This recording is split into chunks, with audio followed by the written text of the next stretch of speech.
And welcome back. We are going to today look at how to evaluate Boolean expressions with a little bit more detail and fine-tooth approach than we have before.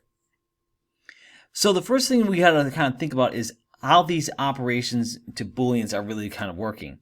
Because Boolean expressions are used to evaluate often conditional branches or the conditions we use for things like loops.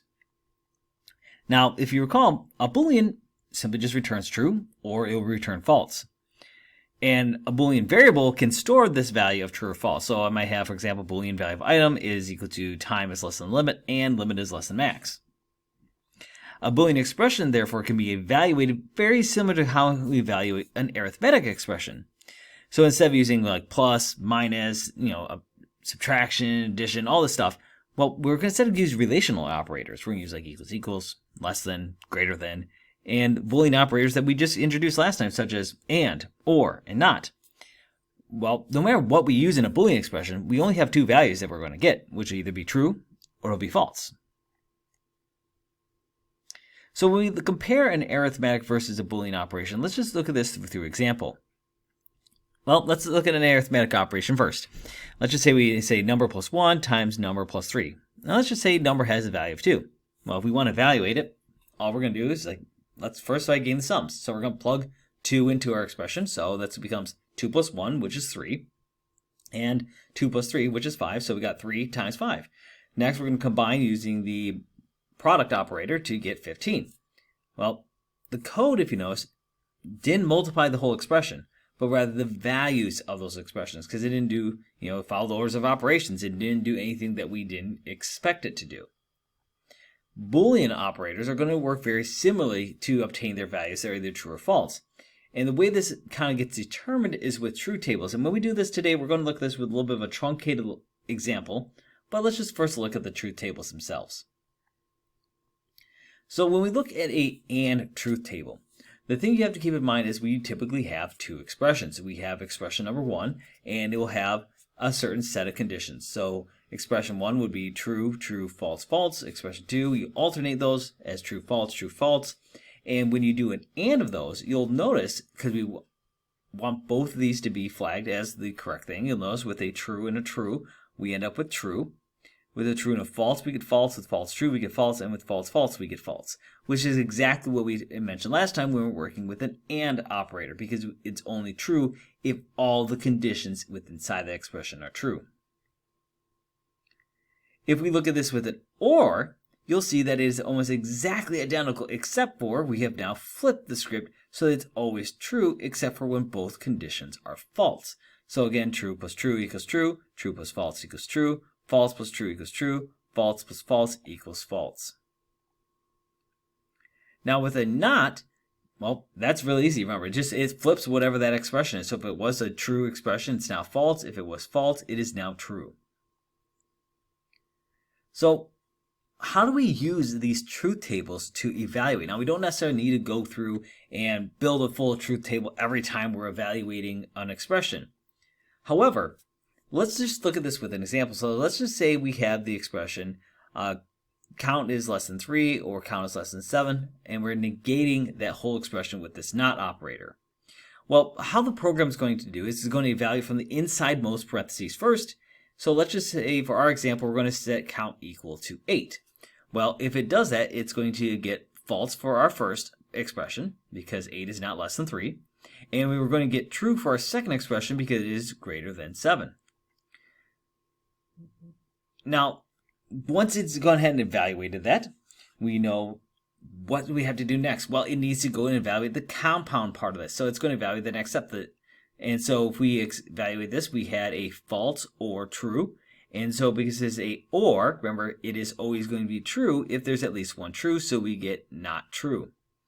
And according to the truth table, we should be able to look at this and say, hey, we've got a not true here. So what is that going to give us? Well, it's going to give us a final answer, a false, because if you notice, we have a negation here. And so we said, well, this is a true, so this has to be not true. So the opposite of not true is false.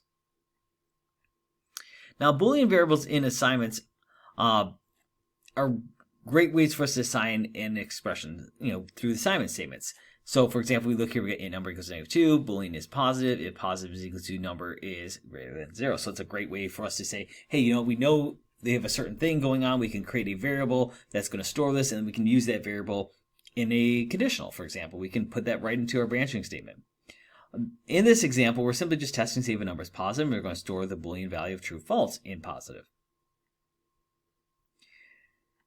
Now, when we look at these in expressions, so let's go ahead and use this like we would any other variable. So Boolean is positive is equal to number is greater than 0. And then we can say if is positive, this is not print line, the number is positive, else this is not print line, the number is -0.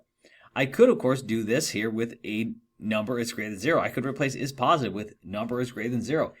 It's an equivalent expression because they mean effectively the same thing. Because remember, all this part inside the if statement is doing, it's testing to see if something is true or if something is false, which by definition is a Boolean. And this, of course, is a very basic example. All right, like I said, we could do this code without a Boolean. However, the idea and structure that we're doing here is identical. Now, I do have one warning to give you about true false. When you are working with true false in many different programming languages, a lot of times there is a substitution for true and false. 1 being true, 0 being false. This goes back to the early days of programming when it would represent pretty much a high versus low voltage state. Languages such as C++ automatically can convert Booleans to integers and vice versa when the context requires it. However, Java does not define true or false as numbers, nor can you typecast it any numeric type such as int or vice versa. Whenever you have a Boolean, it's strictly true or false. You can't say, hey, if this is true, it has to be, there's no way to do that natively within inside of Java.